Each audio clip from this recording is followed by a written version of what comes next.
talk about briefly today is really how local actors can leverage global commitments, how they can find space, positive space in global commitments to be able to work, and how they can, of course, support their national governments and their commitments, particularly under the Paris Agreement and the Global Methane Pledge. Have I got a third one? I can't hold three. This is a test. I know this is a test. This is a candid camera, isn't it? There's going to be like four. Okay, so next slide. Sorry. So I represent Climate and Clean Air Coalition on waste, on our waste work. CCAC is housed in UNEP, and it has been for around 13 years now. It's a voluntary global partnership, particularly focusing on what's called short-lived climate pollutants, or basically non-CO2 greenhouse gases. Next slide. And we find these to be extremely important, and I think you're hearing much more now about non-carbon GHGs, greenhouse gases. You'll see a lot more discussion in the various COP processes and national commitments, for example, on methane emissions, but also particularly on hydrofluorocarbons and also black carbon or soot from open burning of waste, which is a significant issue in African cities. Why are they important? Because they're short-lived climate pollutants, lasting a decade or so, rather than carbon, which lasts a century or more in the atmosphere. So they give us immediate space to act to bring down greenhouse gas emissions while we go through the more painful process of decarbonisation. So for us, working together on short-lived climate pollutants and carbon emissions is incredibly important. And we do that for, obviously, the Paris Agreement and trying to keep to below 1.5 or as low as possible, but also short-lived climate pollutants are incredibly dangerous in terms of health impacts, especially on black carbon and especially on its impacts on cleaner air. Next slide. And we know that if we can simultaneously work on particularly methane emissions and carbon emissions at the same time, then we can avoid some of the worst predictions of climate change up to 2050, and in fact as much as a 0.6% reduction on where we could be in 2050 if we were to move the needle positively down on both carbon and methane emissions. And obviously methane emissions for us in this room here very much linked to bio-waste, organic waste, and how we manage our waste. Next slide. We've been very active in Africa for a number of years, particularly supporting countries on SLCP plans, waste management plans, which include a particular focus on methane and avoiding open burning. We've worked actively in most parts of the continent over the last decade or so to develop national methane roadmaps, waste roadmaps which avoid greenhouse gases, support health, but as we'll see a little bit later on, and as we've also heard this morning, that create as many co-benefits as possible. And we know that the valorization of waste streams can create jobs, small businesses, can support waste pickers in their work, as well as take financial pressure off municipalities. So there are a number of co-benefits beyond just greenhouse gas emissions from managing waste differently, which we can realise. Next slide. On you. At least I got to hand one back. Okay, a key driver for us, which many of you heard and talked about this morning as well, is the Global Methane Pledge, for which CCAC is the Secretariat. This is a pledge made through the COP process, which attempts to support a global commitment to reduce methane emissions by 30% by the year 2030. And waste has a critical role to play in that. And it's a pledge which has over 155 signatories. It's a nearly universal pledge. But what it lacks is sometimes the action plans or the particular deliverables on the Global Methane Pledge which is where CCAC comes in terms of its support for countries and municipalities. And we can see that through policy work, our expert assistance, through our funding processes, and so on. Next slide. Africa is a very important part of meeting not only the Paris Agreement, but also the Global Methane Pledge. We've seen really significant increases and projections of increases in Africa, and through waste, through business as usual, we can expect those to rise very significantly in the coming decades. Methane, though, has at least now been recognised in more NDCs, or national, basically national plans, to put it in lay terms, national plans to reduce greenhouse gases. So all countries have NDCs, nationally determined contributions, and what we've seen is that methane now appears in much more than half of them, and waste is starting to appear in more NDCs. And there's a major new NDC round called the NDC third round next year, in which we're likely to see methane and waste figure very, very significantly in terms of national and global discussions. Next slide. I'm going to leave that up there for later on. It's really how CCAC can support countries. I've talked about it a little bit in terms of from planning to funding policies and to funding transformative actions as well. Next slide. And we know that, very briefly, the waste sector has a critical role to play in the Global Methane Pledge. Waste accounts for 20% of anthropogenic emissions. Dump sites alone account for 11% of anthropogenic methane emissions. And we know also that if the trends on waste continue, we're going to look back at today as being the good old days in the year 2050, when the problem really wasn't that significant. So if you put that into context, the challenges that we're going to face in 3 decades' time are estimated to be roughly double the challenges that we face today. So urgent action is desperately needed. I think I've covered that one, so we can move to the next one. But the good news is, and particularly for those of us in the room, stakeholders from civil society, from local government, from national government, from the business community, from the waste picker community, is that we have more opportunity now than we've ever had to look at the commitments that our countries are making and to keep countries to those commitments and to support those commitments through our work. So we're seeing more nationally determined contribution commitments in waste all the time. And they're across a range of actions, ranging from setting composting targets, to diversion targets, to banning organic waste from landfills, to also working with NGOs and non-state actors and businesses on managing waste differently. So you can see that there are a range of ways in which countries are now nationally determining what will work best for them in terms of cutting their methane emissions, while achieving as many co-benefits in terms of a cleaner environment and cleaner air than possible. And that's just an example of that range. Next one. CCAC supports that work and really tries to push that work. A recent initiative has been on black soldier fly. It's obviously supporting GAIA and their great forthcoming project on integrating the informal sector in municipal waste management practices and plans. And one that's not there that I'd like to really focus on is in the last 6 months or so since the last COP in the UAE, the launch of low methane, which is focused on supporting cities and their contribution to global methane pledge as well through a 30% reduction.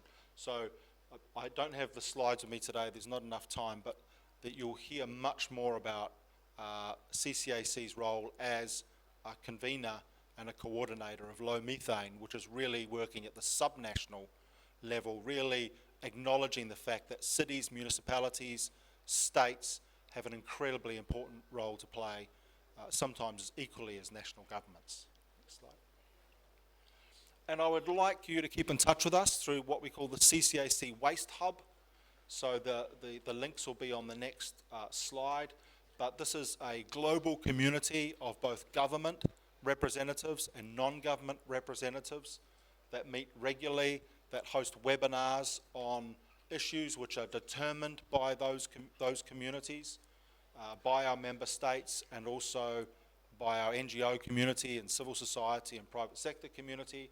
We've had a number of great webinars, everything from black soldier fly to market waste diversion, right across to how to finance waste systems and how to support more ambitious global pledges as well around waste. And so finally, those are my contact details there. We've got a lot of fantastic work that's represented on our website, and I'd really encourage you to look at those. Thank you for your time. Thank you. Thank you, Donovan, for that presentation. We have an opportunity to reduce 30% of, if you would remind me, it's 30% reduction of greenhouse gases, methane emission by 2030. So each of us in our countries, we have an opportunity to participate in our nationally determined contributions or targets, or putting their targets that can support this. So moving on to our next speaker, which is Honorable Benedict Jasper Lagman. Well, the Philippines was one of the early signatories of the Cities Methane Pledge that has already been mentioned. And now we want to find out what is your experience, or what has your experience been, how the Cities Methane Pledge is being used as a tool to raise collective ambitions to mitigate climate change. To our friends from all over the world, ladies and gentlemen, habari za mchana. Good afternoon. It is our privilege and pleasure to see government officials, non-government organization, members and founders, and zero waste practitioners from across the globe gathered here to exchange ideas on zero waste initiatives and solutions. Please allow us to share with you the initiatives towards zero waste that the city of San Fernando, Pampanga in the Philippines is implementing, and why local governments play a critical role in the reduction of methane gas emissions. To give you a brief background, the city of San Fernando is the first-class component city and the capital of the province of Pampanga in the Philippines. It is the home of the giant lanterns and the Christmas capital of the Philippines. We have 35 barangays or villages with a total area of 6,774 hectares and a population of more than 350,000. As to date, there are 11,711 business establishments registered in the city of San Fernando. Our zero waste journey started in 2011 together with the Mother Earth Foundation. Our local policies on waste management are guided by the Republic Act 9003 or the Ecological Solid Waste Management Act of 2000. This act empowers the local government units to implement and enforce the ecological solid waste management systems within their respective jurisdictions. The city of San Fernando strictly implements waste segregation at source and the operations of materials recovery facilities, or our MRFs. Currently, the city has more than 100 functional and operational MRFs, which includes those of the barangays, schools, private subdivisions, and business establishments. Residual waste from these MRFs are then brought to the central MRF of the city, which is one of the cleanest, most organized, and odor-free waste facilities in the country. We even had a boodle fight last October during my birthday celebration in the facility. Next. The central MRF also houses the composting center, where organic and bio-waste are processed to become compost. We have also regulated and banned the use of single-use plastics since 2015 in the city. Due to strict implementation of at-source segregation and other local environmental policies, our waste diversion rate move up from 12% in 2011 to 88.45% in 2023 and 89.4% as of May this year. This means only about 11% of our waste is disposed of at the sanitary landfill. Less waste disposal means more savings for the local government, and more budget is being allocated for other social services such as education support for students and healthcare services for all the people. Today, we also want to share something that will advance our zero waste efforts in the country and the world. The city's methane pledge. Methane is a very potent greenhouse gas, having a global warming potential several times higher than carbon dioxide. Organic waste, a huge part of our municipal waste streams, is a major source of methane emissions when handled improperly. For instance, the report by the Philippine Institute of Development Studies showed that about 2,175 tons of food is lost daily in the Philippines alone, which translates to significant economic and environmental impacts as resources are lost along the food chain, which includes packaging, labor, water, and capital investment. On a daily basis, the amount of rice wasted in the Philippines is worth 23 million pesos, while 7.6 million Filipino families have experienced hunger in the past 3 months as of 2020. As mentioned by Sir Jack Macy of San Francisco, this is an opportunity for us to come up with programs on food waste prevention and edible food recovery. The city's methane pledge is about to increase our collective ambitions in reducing methane emissions by working on waste generation reduction, segregation at source, especially of organic waste, and properly composting them. We would greatly reduce the methane emissions by as much as 95% by 2030. As reported in Methane Matters, released by GAIA, this commitment with the findings of the global methane assessment that human-caused methane emissions can be lowered by up to 45% this decade shall go a long way to attain the Paris Agreement goal of limiting the global temperature to rise to 1.5 degrees Celsius by about 0.3 degrees Celsius. As local governments, we take an integral part of ensuring this is achieved. We stand at the forefront of the solid waste management and can drive positive change through policy formulation and implementation. This means provision of relevant information to the community to encourage responsible waste management. The city's methane pledge hinges not just on the policies of local governments, but on the active participation of the community. This pledge may be ambitious, but it is achievable.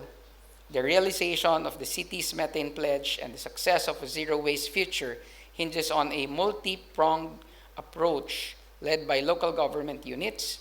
First, we have to ensure that national environmental laws are effectively implemented. Second, we need stronger enforcement backed by local policies that are in adherence to environmental justice principles and that are more attuned to community needs. Lastly, we must give importance to public awareness and engagement on the zero waste and circular economy approach. One of the ways this can be done is through education and information drives. To empower our constituents, to understand the philosophies of a zero waste and circular economy, reduction of waste, proper segregation at source, and most importantly, composting, local governments and informed citizens can create a sustainable and zero waste future.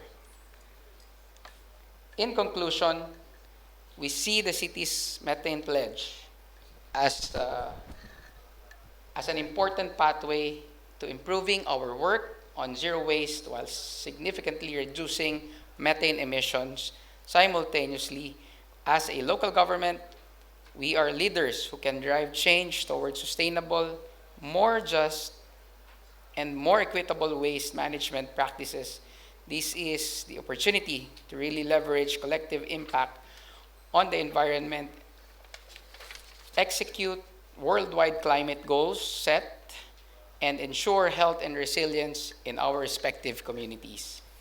We hope that we have given you a glimpse of our work in the city of San Fernando and that our experience, policies, and initiatives on waste reduction and management contribute to our worldwide aim toward a zero waste world. Zero waste is not just a system, it is a lifestyle. I am happy to be a part of this movement, and let us continue to guide and inspire each other to influence more people into the zero waste lifestyle. On behalf of the people of the city of San Fernando, we thank you. We thank our partners, Mother Earth Foundation, GAIA, and the whole zero waste community. Thank you very much for your attention, that in all things, God may be glorified. Asante. Good afternoon. Asiphile Khanyile, and I'm from groundWork, Friends of the Earth, South Africa. I'm particularly based in Durban. groundWork is an environmental justice NGO, and we work particularly with vulnerable communities or fence-line communities that are bordering oil and gas refineries, toxic dumps, coal-fired plants, coal mines. And basically, our purpose is to make sure that, one, they have a voice and they act upon their work, but also that we improve their quality of life. So groundWork has a lot of campaigns, but I come from the waste campaign, and we are resisting and acting upon hazardous toxic waste dumps, plastic pollution, but also encouraging and acting upon a just transition towards zero waste. So today I'll be chatting to you about the policy that we as South Africa has actually adopted on integrating waste pickers. I'm very blessed and happy to hear actually almost all the regions in here talking about the importance of having waste pickers into our waste management systems. So this is our beautiful policy that we have in South Africa that was adopted in 2020. So the theme, as I was preparing for this presentation, I realized that is how do we create an enabling environment, but basically that is inclusive. The word here is inclusive, and also that is supportive of the work of waste pickers. But what is important is that I need to give you a little bit of a background on the challenges that waste pickers face on the ground and why such policies are actually important. So I think in the room you can sense that for a very long time, waste pickers have been excluded or discriminated in the waste management system. But even though they play a very contributing role towards whether it's for industries, municipalities, even for our environment as well. However, even in 2024, they are still facing issues such as stigmatization. So when you look at that picture, somebody would say that, no, I don't want to work with waste pickers because they are the other. Well, I always say one thing. I always say one thing is that when you work with waste, you get dirty. So I may look fancy here today, but when you see me on the field, you might even recognize me because waste, you get dirty. And it's just the nature of the work.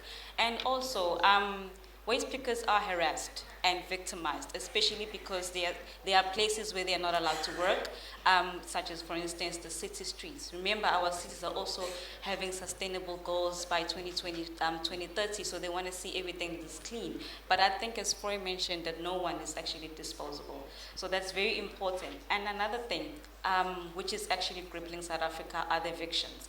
And the reason why, it's because waste pickers, especially those who work in the landfills, they've been evicted and unfairly and also which discriminates them, because some landfills are not properly managed, and when illegal activities happen, everybody is labeled that everyone is a waste picker, but not knowing who is actually doing what is wrong. So from 2022 to 2023, we've seen quite a rise in South Africa of waste pickers being evicted and unfairly and actually discriminating them against their work. So I think in the room we've alluded a lot on why waste pickers are important for a zero waste model or a system, if we may call it. But I also want to touch upon the social aspect. Waste pickers, when we actually communicate and work with them, especially when you're trying or working on separation and source initiative, you realize that you're actually making their work decent, because the work is actually dangerous. Because when they sift into the bins, into those household plastic bags, when they landfills, they come across all types of waste, and some of them are hazardous, medical waste, you name it, they actually at the front line there. And also what is important is that they're creating safer and clean communities for us. So why not support such work that is actually important? And the reason why I talked about clean and safe in communities is because in Durban, we used to have floods, once in 10 years, 7 years, 4 years, and now we have floods every year. And that is because of climate change and how waste is linked to climate change as well. Next slide, please. So what is this beautiful flower called waste picker integration that I've been chatting about, that we've been talking about? It's basically looking that waste pickers need to be formally integrated into the waste management system, but we are partnering with them. We are collaborating with them. We are treating them with expertise, but also we are ensuring that their work is actually safeguarded and harnessed. Okay, next slide. So the quotes that I had for today, because we were asked to give quotes, is to moving from a charity approach towards an inclusive transformation approach. We do not need to treat waste pickers with that, they need this, they know, but actually treating them with as kindness, one, but also that they have valuable expertise. Every time I work with waste pickers on the ground, I'm always learning about a new waste stream. They will tell you that, for instance, this particular plastic, where it comes from, how much it costs, and from when it leaves the household, where does it go, what happens to it. And they will tell you that actually there's no value for it. So that's how we actually use them for advocates, that why are we even producing something we don't need? Because even waste pickers will tell you that there's no market for this, but it's actually produced and we're actually using it. So we need to actually move from looking at them for like a self-pity, but actually treating them as a key stakeholder in our waste management system. And that means we need to look at our waste systems in a transformative way. Next slide, please. So with regards to the guidelines, we had to find a way, or what binds us, what actually moves us. Now we had a set of 10 principles. So the first 3 basically are saying to us, 1, we need to value waste pickers as expertise, but also we need to redress what's been happening in the past and how they've been actually been treated. Treat them with dignity and treating them with respect. And the next 3 is saying we do not need to now start bringing new things or new ideas, because they know the work, they know the importance of the waste management industry, but they know the materials better than even us as well. So now it's about harnessing that skill, sharing that skill, but most importantly, learning from the skills. So now why are we actually trying to invent something new? Just actually invest or actually continue to support what is already existing. And the next 3 ones is that, right, we've been learning, we've been sharing. How about we actually get to the practicalities? How about an MRF? Some say it's expensive. Okay, how about PPE? Trolleys to make the work faster and easier, especially to ensure that collection is faster. And I think what is important is that now, at the end, we want improved conditions and actually income. So income is linked to EPR. I'll get to it next slide. The how part. How do we implement these guidelines? What I like about, for instance, the first 3 is that they're not cast in stone. So some municipalities come to us to say, you know what, I've got a plan to integrate waste pickers. Is this okay? Or others say, I have actually started partnering with waste pickers, but now I want to actually take the partnership forward. So sometimes the first 3, steps actually happened simultaneously. But what is important is that for enabling institutionalizing and also implementing, that's the practical part. And I think that's where we are seeing our challenge is that we've got the first three enacted, but now how or what is needed? And I think the last one is revise. I always use revise, but I always say reflection, because it's important for us that whatever step or wherever our policies we reflect, because we might find ourselves in a deep rabbit hole and realize that, you know what, we should have actually started with this step. So it's important that with waste pickers, in each of these steps, you reflect. Next slide, please. Challenges, realities, is that one, municipalities, they need to be workshopped on the process. Some have not seen the guidelines, some have heard about the guidelines, or they're asking, what should we do? And I think what is important here is that we are saying we should work as a collective. And I think the most important thing we've seen, especially as a challenge, is that most municipalities don't have integration on their plans. And some, they say they lack funding mechanisms. So these are the challenges that we see. Next slide, please. My last slide is actually showing you a timeline on how far we've come, especially with waste in South Africa. We had a large vacuum because our waste tax was only enacted in 2008, and as well the strategy, which was now asking the how part, leading to the guidelines, and also now EPR. And EPR, we're having a problem because we're asking, where is the money and where is the accountability?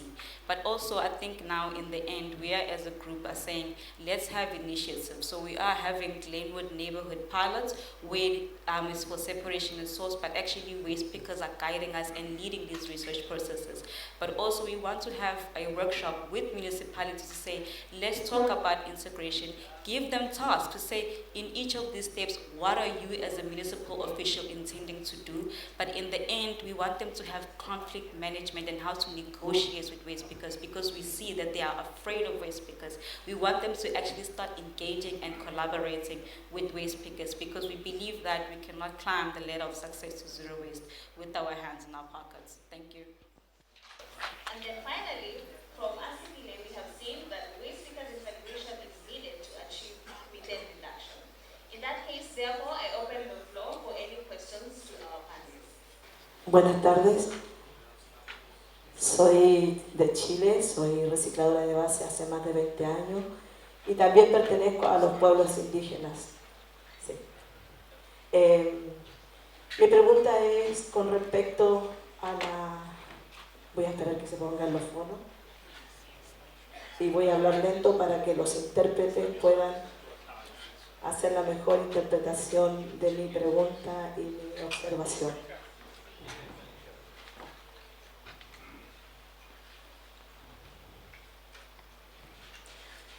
Bueno, como mencionaba, soy parte de una alianza internacional de recicladores de oficio o de base, como se llaman en distintas partes. Y la verdad de las cosas que hasta ahora las presentaciones han sido mágicas, interesantes y de muchos desafíos.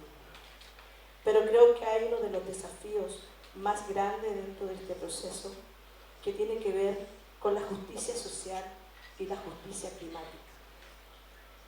Y aquí va mi pregunta. Con respecto a la ley REP que se ha implementado acá en 2021, que es la ley de responsabilidad extendida al productor.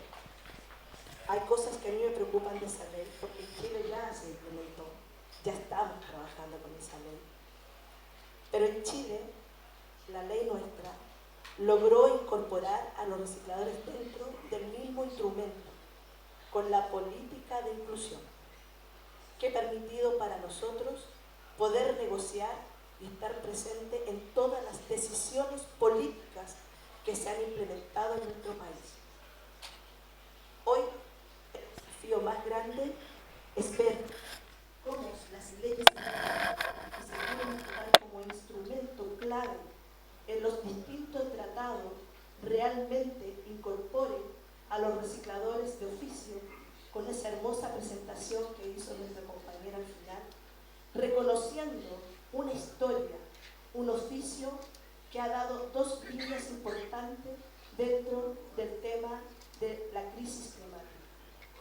Por un lado, el tema de cómo nosotros somos la última frontera que evitamos que residuos terminen, hoy día una imagen muy chocante, en el mar, en las quebradas, en las montañas, enterradas o quemadas. Y otro de los grandes aportes que hacemos también es social y económico. Social porque hemos implementado este oficio y este trabajo y hemos generado trabajo a más de 20 millones de recicladores en el mundo, evitando así también crisis sociales en nuestros propios países de falta de oportunidad de trabajo y cesantía. Pero es un trabajo que no es reconocido, es un trabajo que no tiene realmente integración e inclusión, es un trabajo invisible, que hoy por primera vez, frente a un tema tan trágico y tan doloroso como son las crisis climáticas, somos visibles, pero aún así no reconocidos. Seguimos en una lucha de reconocimientos, seguimos en una lucha de espacios, y a pesar de eso, las políticas y las inversiones que se hacen en nuestros países no están dirigidas a los reales actores que hacemos la tarea y el trabajo, como bien lo dijo la compañera al final. Y por otro lado, el más importante de todo es económico. ¿Y por qué digo que es más importante? Porque de alguna forma u otra, los recicladores en el mundo hemos subsidiado nuestros países con nuestro trabajo, sin recibir un peso alguno, pagados con miseria por valor de material, un manejo monopólico, cruel e injusto para nosotros los recicladores de base. Por eso creemos tan importante que cuando se habla de justicia climática, de justicia ambiental, se hable también de justicia social. Y mi pregunta es, ¿cómo ven ustedes en este macro movimiento de luchas ambientales que realmente logremos esa justicia social tan añorada y tan necesaria para poner en el lugar que corresponde a las personas que realmente están haciendo algo real y concreto? Solo una mención y con esto termino. Siempre he dicho lo siguiente: en un tratado como el Tratado de Plástico, las naciones, a lo mejor, si tenemos mucha suerte, se van a poner de acuerdo y van a firmar ese tratado. Pero mientras eso ocurra, los recicladores de base seguiremos en la calle recolectando esos plásticos. Mientras eso ocurra, los recicladores de base seguiremos mitigando de una forma muy arcaica, muy injusta y con poca inversión los residuos que hoy día las grandes transnacionales, las grandes empresas de envase y embalaje han puesto al mercado. Tenemos, por lo menos desde el día 22 del año 2022, que se empezó a discutir el tratado, hasta el 2050, recuperar lo que hoy día hay en el mercado de plásticos. Esa es la realidad. La negociación sigue, pero la sobreproducción de residuos contaminantes en nuestro planeta también sigue, no para. Frente a eso, ¿cuál es el mejor escenario? Pensando, como dijo Franklin, nuestro hermano indígena, desde el amor, desde la realidad, sopesando los intereses capitalistas, los intereses económicos, sopesando esa realidad. ¿Cuál es nuestra visión y nuestra esperanza frente a esta realidad? Desde mi escenario como waste picker, como recicladora de base, hago esta pregunta. Gracias. I'll try to answer what I've captured. So firstly, I think something that I did not add is that we are working with waste picker movements, in particular South Africa. So there's two associations. There's the Africa Reclaimers Organizations and the South African Waste Pickers Association. So we work closely with the South African Waste Pickers Association. The reason why we've been doing that is because we saw and valued the work that they're doing, so we actually called them climate change activists in their own rights, in their own spaces. And with regards to, I think you were leaning towards EPR. I think so. 2021, yes. So with EPR, actually, SAUPA and ARO have been actively involved with government and industry to negotiate actually prices that would benefit waste pickers. Yes, on the table, nothing has been actually been put, and we've been saying that to the industries that when and how are you going to, for instance, compensate waste pickers for the service that they've been providing to you for free. We did do a midterm review as a project with the waste pickers in the room on EPR, and I think Pinky was there as well, to actually say that 2021 to 2023, nothing has actually been tangible. Yes, you give them things like PPE, but come on, that's actually not enough. We want to see how far this money will go, because there is money being produced. It goes back to these producers every single month, because waste pickers collect the waste every single month. So we want to actually see these benefits being realized.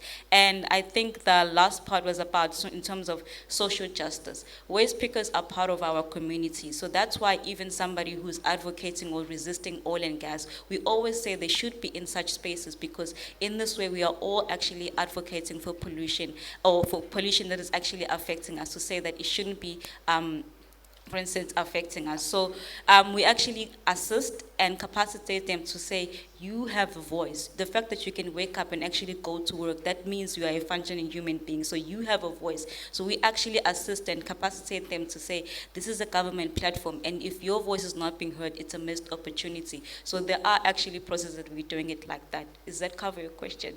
Thank you. Could I just add something small to that? There was a discussion I was having over lunch while we're looking out at the beautiful ocean, by the way. It was very hard to have serious discussions, but there were a couple. And I often think that if you think about the waste picker community as being the private sector, you change the discussion quite significantly. Often you'll hear cities and countries say, well, we need to get the private sector engaged in waste solutions. And I say, well, you've got 25,000 people out the door that are self-employed in small businesses, that you are stunting their growth and their capacity to develop and to make a decent livelihood and income. That is your private sector. You're lucky to have one. Why don't you acknowledge it and work with it and help build it grow, instead of competing against it, or trying to push it to the margins, or trying to overly formalize it? So I do think sometimes that if we reframe for cities and countries what they see as a problem, and many of them do, they talk about the waste picker community as being an impediment to a waste management system, and say, well, you've actually got tens of thousands of workers out there that you're not supporting, that you're not recognizing or integrating.